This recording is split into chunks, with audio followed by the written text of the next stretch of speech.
ഇത് ബി.ജെ.പിയുടെ ആരോപണങ്ങളല്ല അരുൺകുമാർ. ഇത് കഴിഞ്ഞ മണിക്കൂറുകളായി കേരളത്തിലെ മുഴുവൻ മാധ്യമങ്ങൾ റിപ്പോർട്ട് ചെയ്തുകൊണ്ടിരിക്കുക. ജനചാനലല്ല, ഇരിക്കുന്ന മാതൃഭൂമി ഉൾപ്പെടെ റിപ്പോർട്ട് ചെയ്തുകൊണ്ടിരിക്കുന്ന കാര്യം സന്ദീപ് വാര്യർ പറഞ്ഞത്. അദ്ദേഹം പിന്നെ ഇങ്ങനെ കിട്ടുന്ന അവസരങ്ങളിലൊക്കെ ബി.ജെ.പി RSSനെ കുറ്റം പറയാൻ കുറെ അവസരങ്ങൾ ഉപയോഗിക്കും. അദ്ദേഹത്തിന്റെ അഭിപ്രായത്തിൽ അമിത്ഷാ ഒരു പരാജയപ്പെട്ട ആഭ്യന്തര വീഴ്ചകളൊക്കെ സംഭവിച്ചിട്ടുണ്ട്. അല്ലാതെ എവിടെന്നെങ്കിലും AKG സെന്ററിൽ നിന്ന് കിട്ടിയ ഒരു കടലാസ് കഷ്ണം കൊണ്ടുവന്ന് വായിച്ചാൽ ഇവിടെ വീഴ്ചകളൊന്നുമില്ല എന്ന് വിശ്വസിക്കാൻ കട്ടെടുക്കാൻ കാണിച്ച ഒരു ആർജവം പോലും ഇതിന്റെ മുന്നൊരുക്കങ്ങൾ അദ്ദേഹം കാണിച്ചിട്ടില്ല. ഇവിടെ ശ്രീ അരുൺകുമാർ വായിച്ച കണക്കുകളൊക്കെ ശബരിമല നശിക്കണം, അല്ലെങ്കിൽ ശബരിമലയിലെ അയ്യപ്പ ഭക്തർ ഇതിനൊക്കെ എന്താ പറയുക, ഇത്തരത്തിൽ ബുദ്ധിമുട്ടുകൾ അനുഭവിക്കണം എന്നുള്ള സർക്കാർ അജണ്ടയാണെന്ന് സംശയിക്കേണ്ടി. കേന്ദ്രസേനയെ ആവശ്യപ്പെട്ട് സെപ്റ്റംബർ മാസത്തിൽ തന്നെ കത്തയച്ചു എന്ന് വ്യക്തമാക്കുന്നു ദേവസ്വം വകുപ്പ്. ഒന്നാമത്തെ കാര്യം എങ്ങനെയുണ്ട്, വളഞ്ഞു വളഞ്ഞു പറഞ്ഞാ. രണ്ടാമത്തേത്, ഇതിപ്പോ ഒരു സർക്കാരിന്റെ ഉത്തരവാദിത്വം എന്നുള്ളതിനപ്പുറത്ത് ശബരിമല തീർത്ഥാടനം നന്നായി നടക്കണം എന്നുള്ളത് രണ്ട് സർക്കാരുകളും ഏകോപിതമായി ചെയ്യേണ്ട ഒരു കാര്യമാണല്ലോ. ഏത് റൂട്ടിലേക്കാ വണ്ടി തിരിക്കണേന്ന് എനിക്കിപ്പോ മനസ്സിലായി. 9-ാം മാസം ആവശ്യപ്പെട്ടിട്ടും ഇന്ന് വൃശ്ചികം 1 കഴിഞ്ഞിട്ടും ഈ പറഞ്ഞതുപോലെ കേന്ദ്രസേനയുടെ ഡിപ്ലോയ്മെന്റിന് കേന്ദ്ര സർക്കാർ തയ്യാറായില്ലെങ്കിൽ നിങ്ങൾ എന്തുകൊണ്ട് അത് പറയാൻ തയ്യാറായിട്ടില്ല ഇതുവരെ പൊതുജന മധ്യത്തിൽ? അതും ശരിയാണല്ലോ. നിങ്ങൾക്ക് നരേന്ദ്രമോദിക്കെതിരെയും അമിത്ഷായ്ക്കെതിരെയും അടിക്കാൻ കിട്ടുന്ന ഏറ്റവും നല്ല വടിയല്ലേ അത്? നിങ്ങൾ എന്തുകൊണ്ട് പറഞ്ഞിട്ടില്ല ഇതുവരെ? അപ്പൊ നിങ്ങൾ കള്ളം പറയാണ്, നിങ്ങൾ ജനങ്ങളെ കള്ളം പറഞ്ഞ് പറ്റിക്കാൻ ശ്രമിക്കുകയാണ്. നിനക്ക് പറ്റൂലേ, കളഞ്ഞിട്ട് പോടേ, കുറെ സമയമായിട്ട് കളിയാക്കണ്.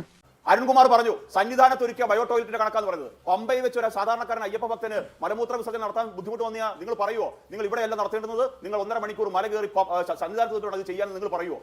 നിർത്തി അങ്ങ് അവമാനിക്കുവാണെന്ന്. വിരിവെക്കൽ ഒരുക്കുന്നത് നിങ്ങൾക്ക് വീഴ്ച പറ്റിയിട്ടുണ്ട്, ശൗചാലയങ്ങൾ ഒരുക്കുന്നത് നിങ്ങൾക്ക് വീഴ്ച പറ്റിയിട്ടുണ്ട്, കുടിവെള്ളം കൊടുക്കുന്നതിന് വീഴ്ച പറ്റിയിട്ടുണ്ട്, ഈ പറഞ്ഞ ഭക്തന് കെട്ടു നിറയ്ക്കുന്നതിന് ആവശ്യമായിട്ടുള്ള സൗകര്യങ്ങൾ ഒരുക്കുന്നതിനും വലിയ വീഴ്ച സംഭവിച്ചിട്ടുണ്ട്. നിന്നെ ഇതിനൊന്നും കൊള്ളുകയില്ലെന്ന് നീ വീണ്ടും വീണ്ടും തെളിയിച്ചിരിക്കുകയാണ് എന്റെ വിജയ.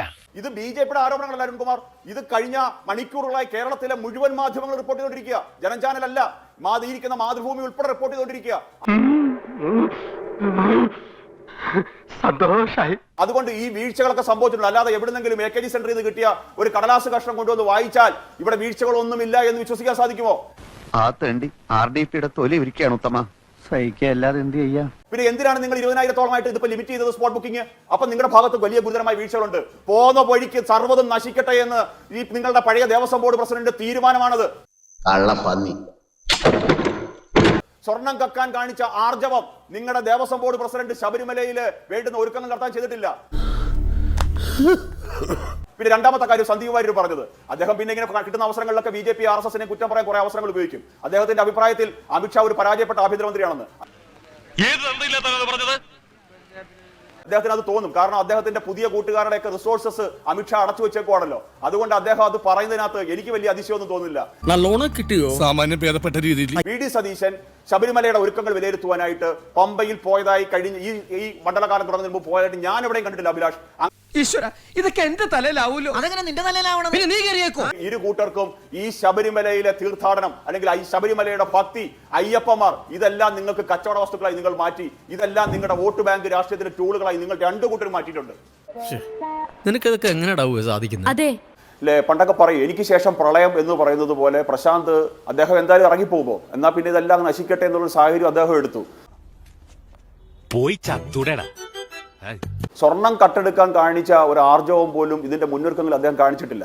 ഇവിടെ ശ്രീ അരുൺകുമാർ വായിച്ച കണക്കുകളൊക്കെ പച്ചക്കള്ളമാണ്. ഇവൻ പറയുന്നത് വിശ്വസിക്കരുത്. ഇവൻ ഭക്ഷണം കഴിക്കാനും കള്ളം പറയാനും മാത്രമാണ് വാ തുറക്കുന്നത്. ഈ മരക്കൂട്ടത്തിന് താഴേക്കുള്ള പ്രദേശങ്ങളിലൊക്കെ വെളിച്ചമില്ലെന്ന് പറയുന്ന പരാതി വരുന്നു. കുടിവെള്ള വിതരണത്തിന് കിയോസ്ക് സ്ഥാപിച്ച കണക്ക് അങ്ങ് പറയുന്നു. ഇതൊക്കെ വെറുതെ പറയുകയാണ്. നിങ്ങൾക്ക് വെറുതെ ഇവർ എഴുതി തന്നിരിക്കുന്ന കണക്കാണ്. അതൊന്നും എനിക്കറിയാൻ മേല. ഇതൊന്നും അവിടെ ഇല്ല. കുടിവെള്ളം കിട്ടാതെ 10-12 മണിക്കൂർ ദാഹജലം കിട്ടാതെ വലയുന്ന അയ്യപ്പ ഭക്തർ ചാനൽ ക്യാമറകൾക്ക് മുമ്പിൽ നിന്ന് പരിവേദനം പറയുന്നത് നമ്മൾ കേട്ടില്ലേ ഇന്നത്തെ ദിവസം? നിങ്ങളുടെ അയ്യപ്പ സംഗമത്തിന്റെ മേനി പറഞ്ഞില്ല അരുൺകുമാർ. നിങ്ങളുടെ ആഗോള അയ്യപ്പ സംഗമത്തിന്റെ ഒരു സെമിനാർ വിഷയം തന്നെ എന്തായിരുന്നു? ഒരു സെമിനാർ വിഷയം തന്നെ ക്രൗഡ് മാനേജ്മെന്റ് ആയിരുന്നു, ആൾക്കൂട്ട നിയന്ത്രണമായിരുന്നു. എന്തേ നിങ്ങൾ അന്ന് പഠിച്ച ആ തന്ത്രങ്ങളൊന്നും എടുത്ത് പ്രയോഗിക്കാൻ സാധിക്കാതെ പോയത്? കേന്ദ്രസേനയുടെ പ്രശ്നം, കേന്ദ്രസേനയെ ആവശ്യപ്പെട്ടുകൊണ്ട് ഇവർ കത്തയച്ചിരിക്കുന്നത് 4-5 ദിവസങ്ങൾക്ക് മുമ്പാണ് ഇവർ കത്തയച്ചിരിക്കുന്നത്. അതുകൊണ്ട് ശബരിമല നശിക്കണം, അല്ലെങ്കിൽ ശബരിമലയിലെ അയ്യപ്പ ഭക്തർ ഇതിനൊക്കെ എന്താ പറയുക, ഇത്തരത്തിൽ ബുദ്ധിമുട്ടുകൾ അനുഭവിക്കണം എന്നുള്ള സർക്കാർ അജണ്ടയാണെന്ന് സംശയിക്കേണ്ടിയിരിക്കുന്നു.